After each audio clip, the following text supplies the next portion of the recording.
Team 1. Breach, breach, breach.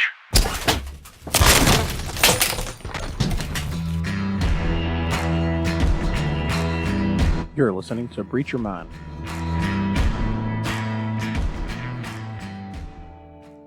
Hey guys, welcome back to Breach Your Mind. Hope everything is going well today. Like I said in the last episode, we're going to change a few things up this time around. We were thinking originally it was going to take a couple of weeks possibly before we could kind of get things in tune, but worked out, we got it up. So what we're doing different today is we're adding somebody to the show. We're going to actually have a real conversation between at least two individuals. And hopefully you guys will join in as time goes on with submitting your questions or leaving your messages, whatever the case may be, so we can talk about those topics as well. So the guy that's going to be joining us today is going to be our new co-host, somebody that I've worked with for a while. He's my best friend, and he and I are two totally different people, but we have similar mindsets in ways. And it's someone that I greatly respect. So I'm not going to sit here and drone on about him because he doesn't need me to fill his head and pump his ego. So I will turn it over to him. So without further ado, Chris, go ahead and tell us a little bit about yourself. That was a pretty cool intro. You mostly deflate my head. You let me know that I'm not that great. Well, it's because I'm the anti-dad. So yeah. Little bit about me. Raised in North Carolina. Graduated high school in 2010. Didn't really know what I wanted to do. All my friends were going to college. I was not going to college. And spent a few months on my dad's couch and decided, you know what, I need to join the military. And I had a couple people shoving me in that direction, a couple of friends. One of them actually we joined together. So I joined the military, went to Fort Benning, Georgia, and at that point in time, it was still known as the Benning School for Boys, home of the infantry. So I went 11 series, which for people that don't know and aren't familiar, that's just infantry. That's regular boots on the ground. Yeah. 11 series. Yeah. Boots on the ground, walking around with a gun, doing cool guy stuff. I didn't know there was anything else in the military. I thought that was it. So ended up at Fort Stewart, Georgia, and with the 3rd Infantry Division. Shout out to Dogface. Deployed shortly thereafter. And over that course of time, made it up basically just to the rank of specialist, and kind of stopped there, decided, I'm going to get out. Had really no idea. At that time, I had met my now wife, and my options were go to Korea for a year or get out. So I said, I'm out. Got out, and during the course of my process of getting out of the military, I really didn't have any idea what I wanted to do. Talked to some people, to include some family members, and they kind of pointed me in the direction of law enforcement. And my in-laws actually helped me pay for the academy at that time. I used the post 9/11 GI Bill to pay for it, but they needed the cash up front for me to get in. So my in-laws actually helped me out with that. So I appreciate them. And went to the academy in January. Yeah, January of 2015. Graduated in March. Got on with a local agency down in Southeast Georgia. Spent a year there, a year to the day, and then went to the agency where I met you. Yeah. And that's all she wrote. That's all she wrote. There. Yep, it was downhill from there. And I no longer work at that agency, unfortunately.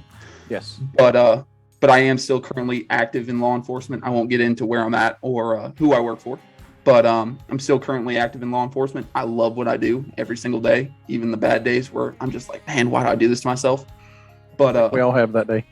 Yeah, but it's a fulfilling career, and I love it, and I know you do too. We've had these conversations before where it's just like, we love what we do. And then there's days where we're just like, dang, man, there could be something else out there. It's one of those jobs where, hey, you know what, somebody's got to do it. Yep, somebody's got to do it. Why not Somebody's me? got to do it, exactly. You know. So sweet. Well, what are we getting into today? All right. Well, what we're going to do today is it's going to be a 3-part series over one topic, and I think that's kind of a fair thing to do. I think it's something that each individual segment of it really has earned its own right to be talked about in and of itself. So what we're going to do today is we're going to be talking about leadership and just some aspects, at least from our perspective, what makes good leaders. And we're going to break those segments up into the up and coming or the aspiring leaders.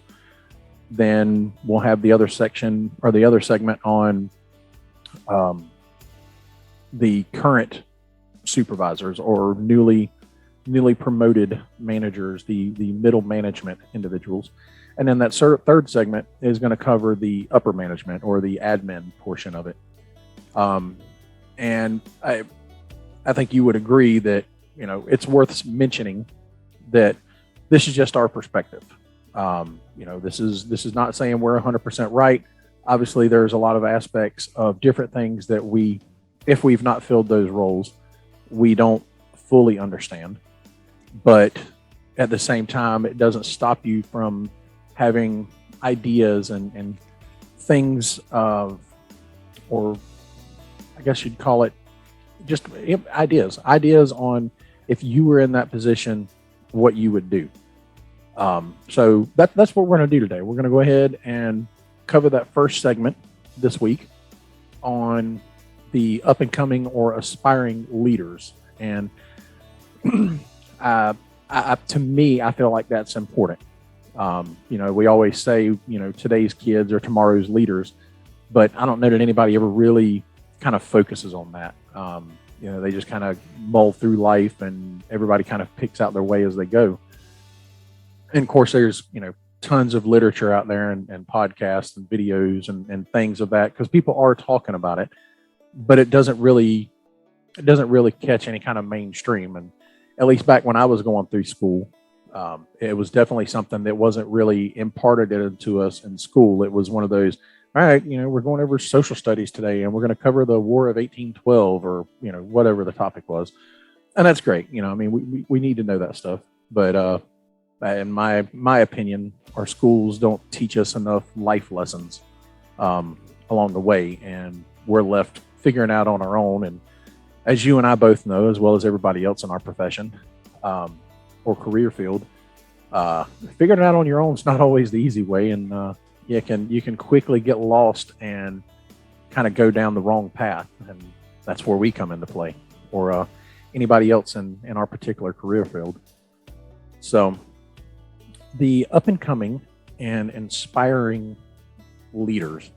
I know one thing that I've always thought, and I'm sure I heard it somewhere before, it's not an original thought, but one thing I've always thought was, in order to be a good leader, you had to be a good follower. And to me, that wasn't, being the yes man. It wasn't always being the guy that, whenever management spoke, you just jumped right in. Oh, yes, sir. I got it right now, sir. I'm gonna go get it right now, sir. The ones that everybody looks at as, oh, look at this butt kisser over here, or brown noser.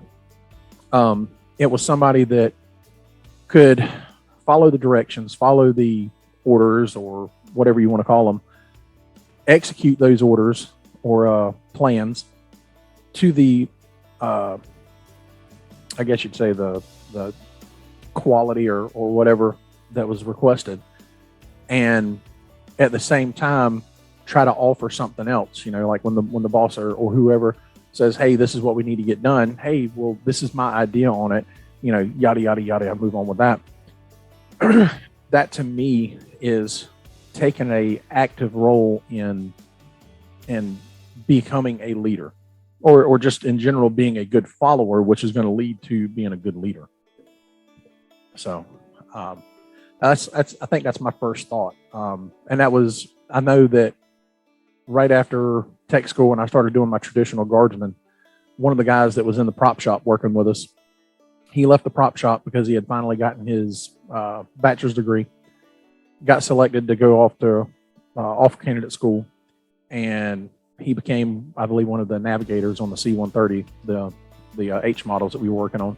He wound up becoming a navigator on it, and I was sitting there talking with my E8, and he goes, he's going to be a good officer. And I'm like, well, I mean, obviously you think that. You've worked here in the shop, would you, for 40 forevers and yada, yada. And he says, well, the reason behind that is because he knows what it's like. He knows what it's like being in the prop shop and having to work on the engines and work on the propellers and doing everything that we do. So when he's sitting up there in that hot seat on the plane, he's going to know what he does in that plane, how it's going to affect us here. He's worked with the crew chiefs, and he's going to know how what he does in that plane affects the crew chiefs and everybody on the ground crew. And because he's filled that role before, that's going to make him a better leader. And that made a lot of sense to me. I mean, you have any insight or anything regarding that? No, I mean, I think we've had similar experiences, especially in the military. I mean, I've got a great example with my personal, and that's really all I can talk on is what I've experienced personally, what I've been through. I can't talk about, what it's like to sit in an office at a 9 to 5. I mean, I've never had that. No, I mean, there's no offense to anybody that does that. I'm not, I've never experienced that. Right. So I can only talk on what I have experienced. And, similarly like you in the military, I had a platoon sergeant, E6 type, that, man, he made sure from the first day that I was underneath him. He was by far, besides, my experience with a drill sergeant, which is a totally different aspect of leadership, in my opinion, that's a totally different realm. But when you first get to your first unit and you're first exposed to the leadership of that unit, that first impression's key.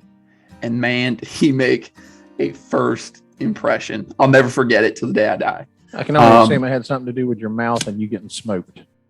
Oh yeah, of course. But it wasn't, I mean, it really wasn't, I didn't do anything. I was scared shitless. I didn't know what to expect. But he let me know real quick who was in charge, but he kind of, dropped me down to that bottom level, and he built me up to who he wanted as a, as a private or right. as a follower. Like you said, he wanted somebody, he built me up to be exactly what he needed me to be. And it took time. But he emphasized, and I really want to emphasize this, especially when it comes to those aspiring leaders. Know your job. Know your freaking job inside and out. Yeah. And that's kind of what he drilled into me. He was like, you need to know your job. You need to know the position below you's job. And then you need to know the guy above you's job. And then if you can get to know his job, I want you to know my job. Yep. And he ingrained that in me from day one. Because I was, my specific job, we were in a squad, and each member of the squad had a specific role that they played. Obviously, the newest guy, I was a driver, right? So I had to know everything about the track that we were on. I had to make sure I had to do all the preventive maintenance. I had to make sure everything was good to go on for the vehicle. Then I had to know the next guy's job, and then the guy above his job.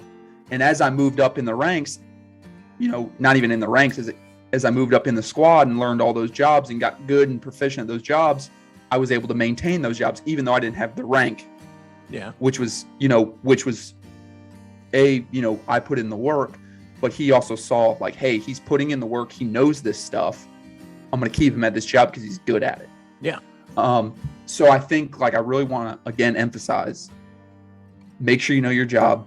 Make sure you know the guy below you and the guy above you's job. Yep. Because I think to become that leader, as long as if you're really super proficient at your job and you've already got that head start on knowing what's expected of you at the next level, I think that's key. Right. That's key.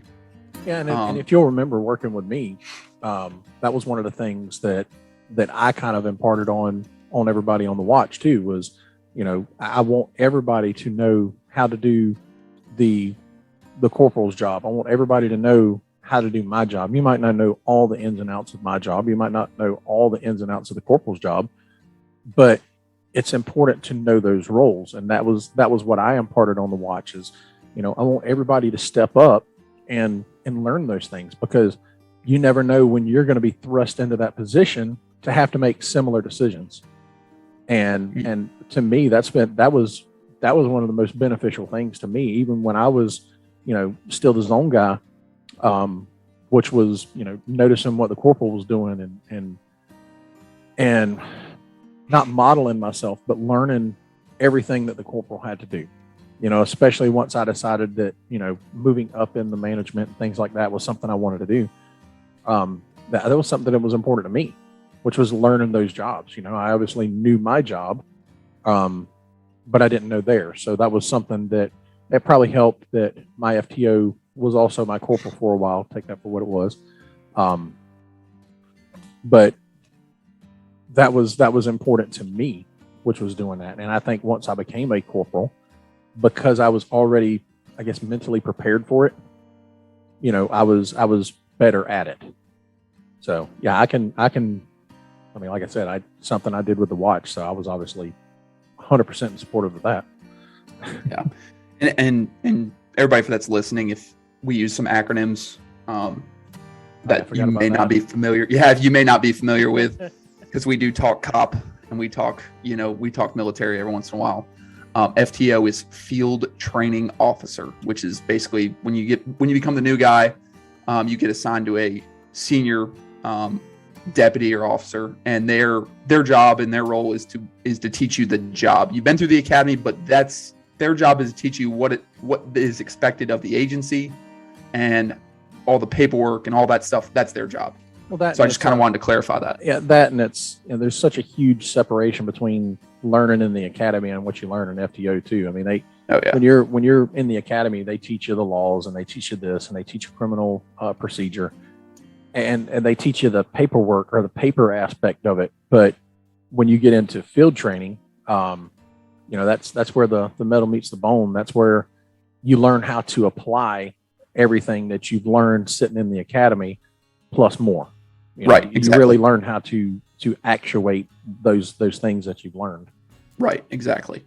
But anyways, going back to what you said, when you decided that, hey, going up to the next level and being up, the management was the kind of thing that you were interested in. Did you step up? Did you take an active role when you were on the shift to be that guy, even though you didn't have the rank? Oh yeah, definitely. Okay. I was definitely the guy that anytime there were extra duties or things like that, I would go ahead and put my name in for it. On the watch, if we were on a call and it was just two of us, I had no problem stepping up and helping make decisions on, especially instead of you getting that lull where everybody's just kind of staring at each other like, what are you going to do now? Hey, this is what I'm thinking, guys. This is what I'm thinking we need to go ahead and do. We know we got to get this, so we need to go ahead and do X, Y, and Z. Anybody got anything extra? And they're like, yeah, no, we got nothing. Let's do it. So yeah, I most definitely played an active role in it.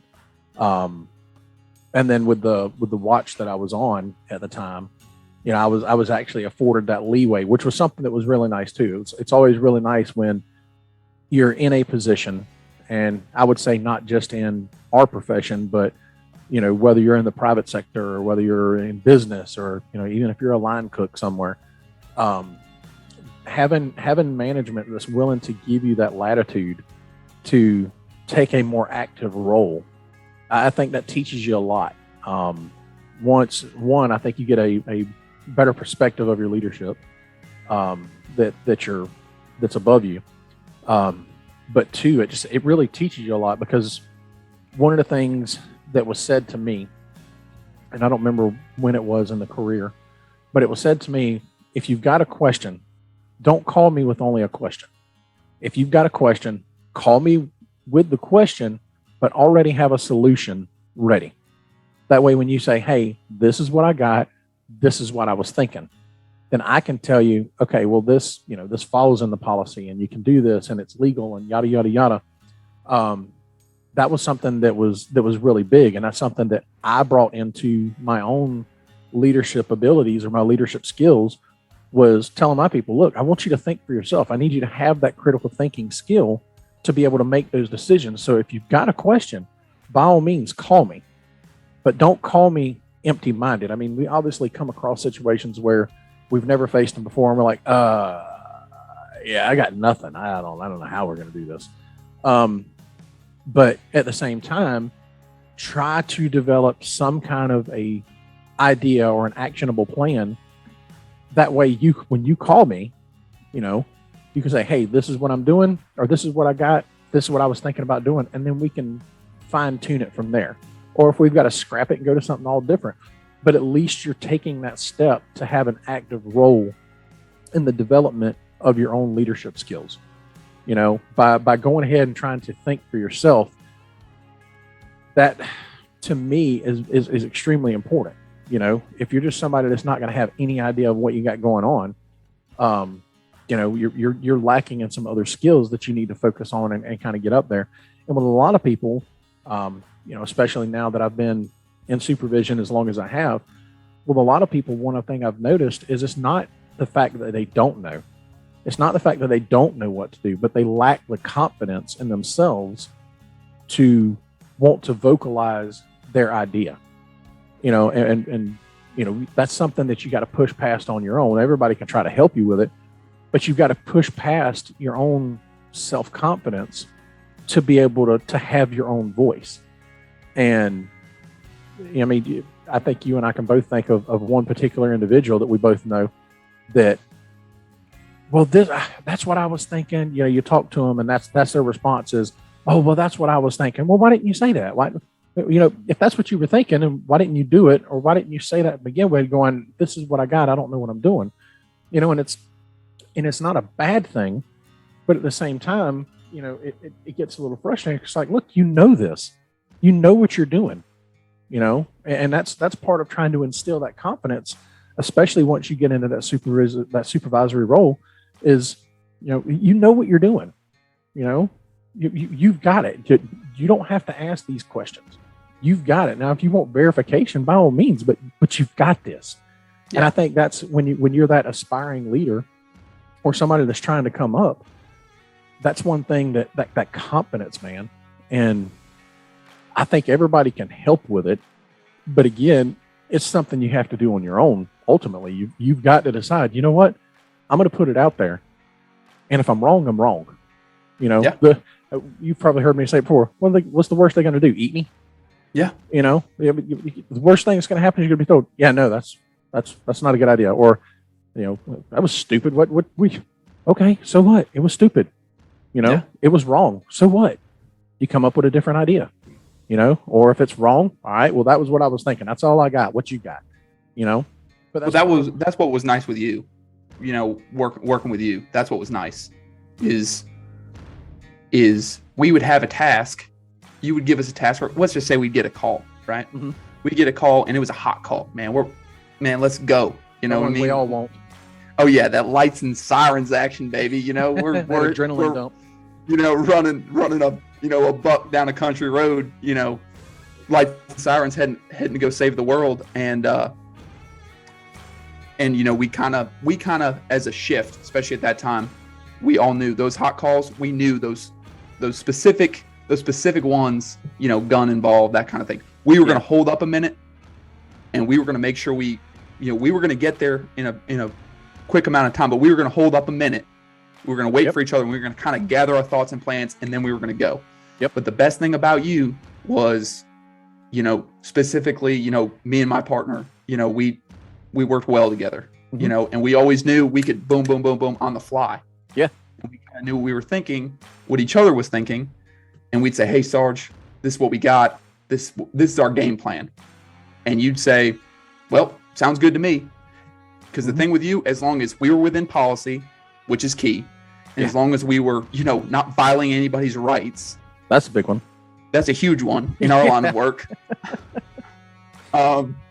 You were good with it. You let us go with our plans and our ideas. And guess what? Most of the time they worked out. Yeah. But every good, well-laid plan, it never does. Something always happens. Oh man, But that was I wish I could remember the video I come across. That was some show on the WB, and I think his name's like Professor Ice or something along those lines. But he was like, develop the plan or come up with the plan, develop the plan, execute the plan. The plan goes to crap, scrap the plan, go to plan B. That is 100% of the way it is. Dude. Yeah, and that's how it works. 100%. That's how it works in a lot of. In the private sector, you might have some product you're trying to put out there, and you're trying to develop it, and it's trial and error. So Yeah.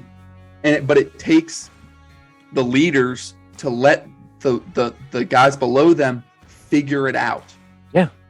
Figure it out. Let them have their own mind. Let them bring their own skills into the whole process. Yeah, and for those listening, if you're interested in what we're talking about, a lot of the ideas that I know that I have come up with and have talked about, they do come from personal experience, but they also come from researching and reading and stuff like that. So, and I listen to a bunch of Jocko Willink. Yes. And if you guys haven't listened to Jocko and you're interested in this stuff, shout out Jocko, because that dude's intimidating just to see on YouTube, man. Like, oh yeah, well his voice is intimidating. Oh my god! But he is full of knowledge. He's got a company full time, and just look him up. He's got New York Times bestsellers. We'll try to drop a link. We'll try it. We don't know, but we'll try to drop a link to his New York Times bestseller, Extreme Ownership. Figured that out. Yeah, Extreme Ownership. Pick up a copy. He's got the audiobook. That's what I listen to on long car rides. I've listened to it like 3 times because I'm a fanboy. So, but anyways, I wanted to put that out there, that these ideas are not, I didn't just come up with these and pull them out of thin air. Yeah, I've heard this stuff before, and they're not new. yeah, they're not original, but we're hoping that, if you guys listen to this and you hear this and you're like, okay, well, that makes sense. Well, if you want more clarification on it, because he can probably do it, go ahead and check him out. Yeah, I would agree. There's in the way he puts the information out there. That's another thing that it's phenomenal. He's not excited. He's not loud. He's like, all right, so, and then he's moved on. It's like, check. Yeah, check. It's great listening to him, but then you get into his background and what he did and what he still does, and it's like, oh my god, he is so, like, I'm sure he's a great guy to talk to. I have no doubt in my mind at all. But when you know a little bit about him, you're just like, oh god, this guy could eat me just by looking at me, man. I don't. Oh yeah, absolutely. I don't know if I want absolutely. No, but no, absolutely check him out. And the book is really good. I know Brian does not like to read. I've been trying to get him to read it. I'm not a fan. I've been trying to get him to read it. No fail yet. I'll do the audiobook. Yeah, well, the audiobook's going to be your Christmas present. I'm game for that. Man, I can't help it, man. I start reading and I just fall asleep. Like, I'll get 3 pages in. It's my biggest fault. Like, I can lay down and be asleep in like 10 seconds. So you're just going to sit me in there and expect me to sit still. Like, it's not me, man. Yeah, I know. I can't do that. While we're on the topic of the aspiring leader, I also want to make a comment. We talked about it offline. Excuse me. We talked about it offline, and you and I are both in agreement here. It's great for people to want to step up and be a leader. Yeah.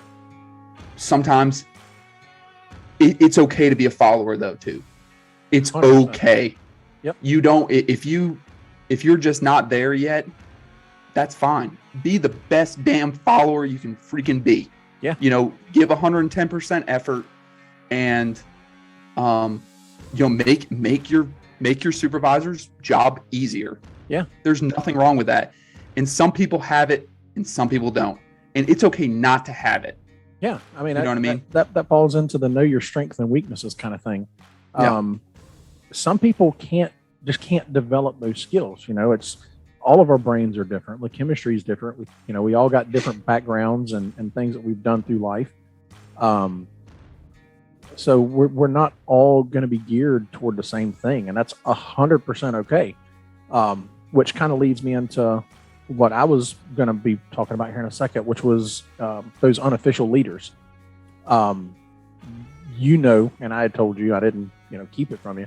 You were an unofficial leader with us when you were here working with me. Aside from the corporal, you were my right-hand guy. And every organization, regardless of the career, regardless of the job, every organization needs those people. That's an extremely vital role. And in my opinion, the biggest part of that is because of the separation, or at least the perception of a separation of management and the worker. Not that management doesn't work, but the management and the worker. People start seeing people get rank or get promotions and moving up in the hierarchy, and something mentally tells them, well, they're not the same as me anymore.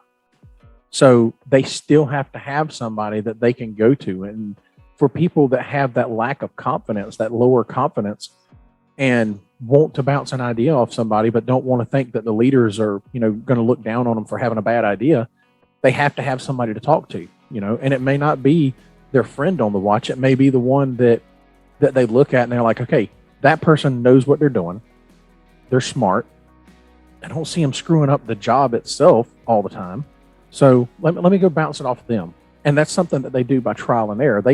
Everybody's observant, so you can always see who you're working with knows what they're doing. And that's where you come in. That's where you come in when you were working with us, was you were that unofficial leader.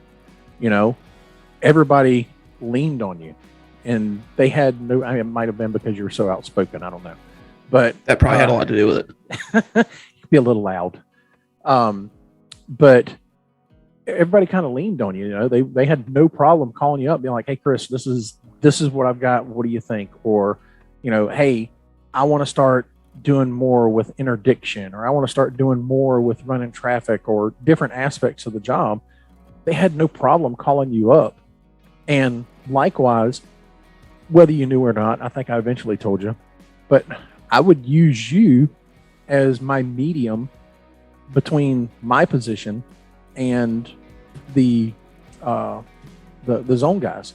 I would use you as that medium because you and I worked so well together on a professional level, and we had our relationship outside of work. I could communicate with you. Look, man, this is what we got going on. I know none of us like it, or whatever the situation was, but we got to get it done, yada, yada, yada.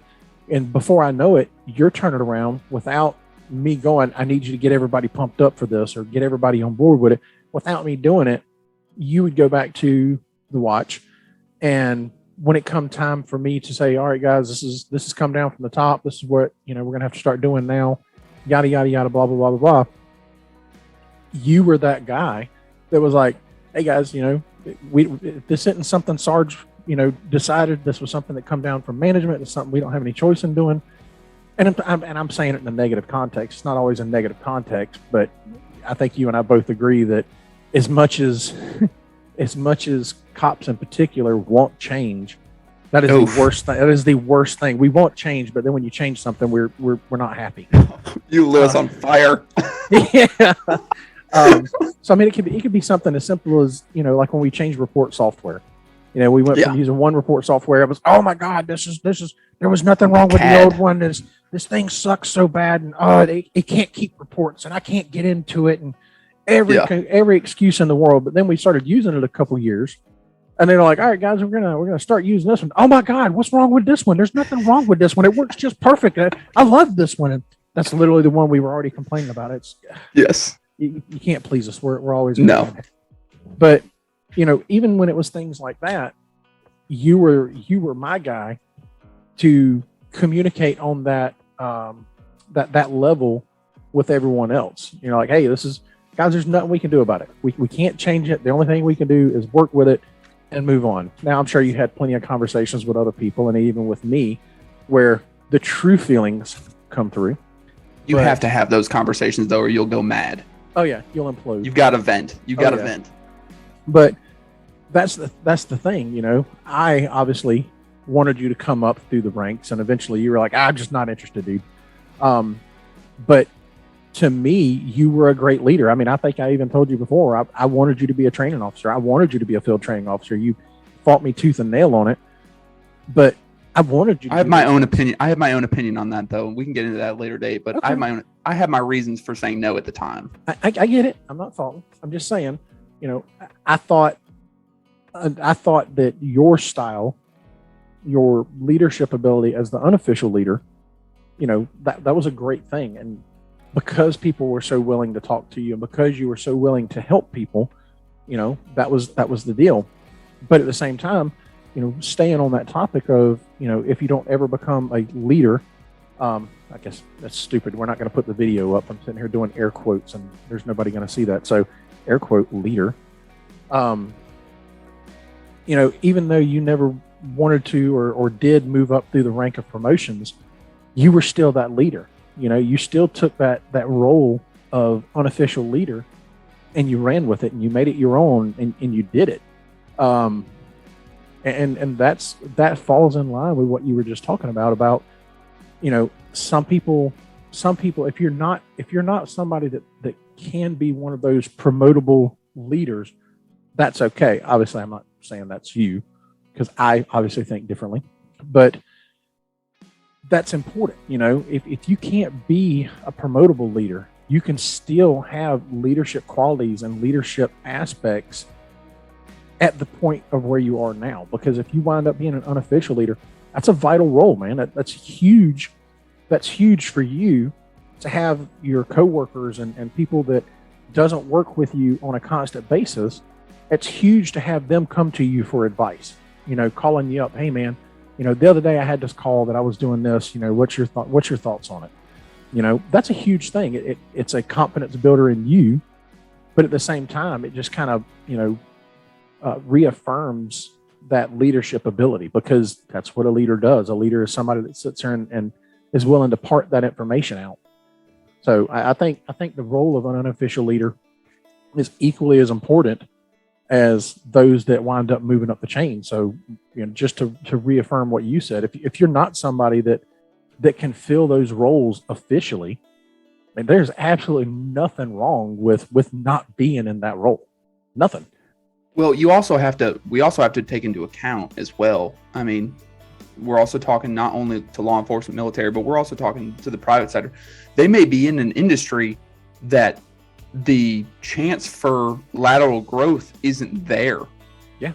I mean, even in our profession, sometimes it's not there. Those smaller agencies. I think you mean upward growth. Yeah. Sorry, I misspoke. Yes, the positions may not be open. Yeah. Right. So you may have, you know, what it takes to be in those positions, but they may not be available to you. You can still be that guy or that girl. You can still do it, you know, without the quote unquote rank. Yes. You know, Yeah, you don't need to have agree. some shiny stuff on your collar that says, "Hey, look at me, I'm in charge." Yep. I agree with that 100%. You don't need that. So I think that's another thing we need to, you know, you need to think about is being the guy or gal that everybody else kind of says, hey, they know what the heck they're doing. Yeah. Before we go bother the boss man, we should probably go ahead and ask him and see what, or him or her, and see what they've got to say about it. Yeah. And if you think back to, you know, our days in the military, that was something that was imparted on us too. You handle things at the lowest level possible first. Lowest level possible. You know, it didn't matter whether it was discipline, didn't matter what it was. You handle everything at the lowest level possible first, and you take the big stuff to the boss. You know. Yeah. I don't know about the new and improved military, but in my day, if I went above the E4 to a E5 sergeant, like a buck sergeant, and said, "Hey, Sarge, I got a problem," and I didn't run it past E4 first, I wouldn't be feeling good the rest of the day. Yeah. So that might be a problem.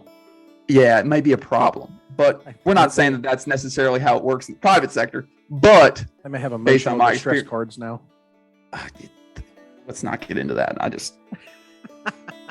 Let's not get into that. I'm a little dated. It's been man, I got out in 2015, So, I mean, I'm looking at 6 years out. I'm a little dated. I don't really know how 6 things. years. Hey, 6 years is a long time, boy. It's a long time. I think I got out in 01, 02. Yeah, you're super dated. Yeah, but You were I also. was also Air Force, so Yeah, you were in the Air Force. It's like I was like in high stress. Hey, it's okay. It's The tarmac can get hot. It did very, very much so, especially down in Florida. Yes. I didn't know Florida got cold.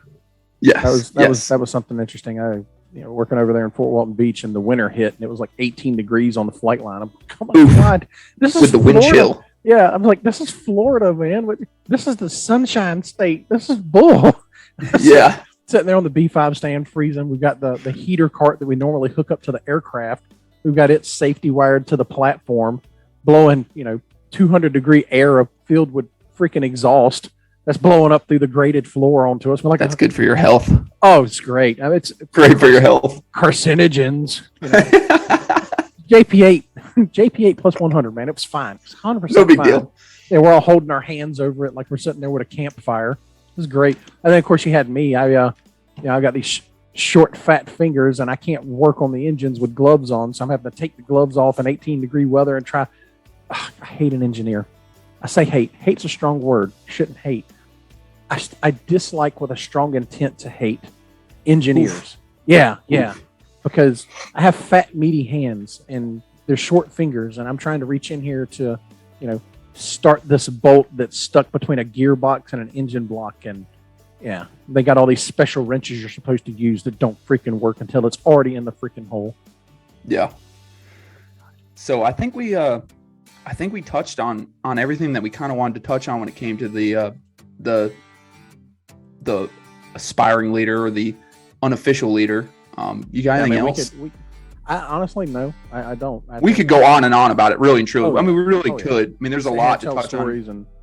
I think to me, I know you had your points as well. I think to me, the biggest thing was one, stepping up, getting that self-confidence to step up. And then, the whole aspect of, in order to be a good leader, you got to be a good follower. Yeah. Know your job. Yeah. Know your job. And it doesn't mean that you got to, be a brown noser or kiss butt or anything like that.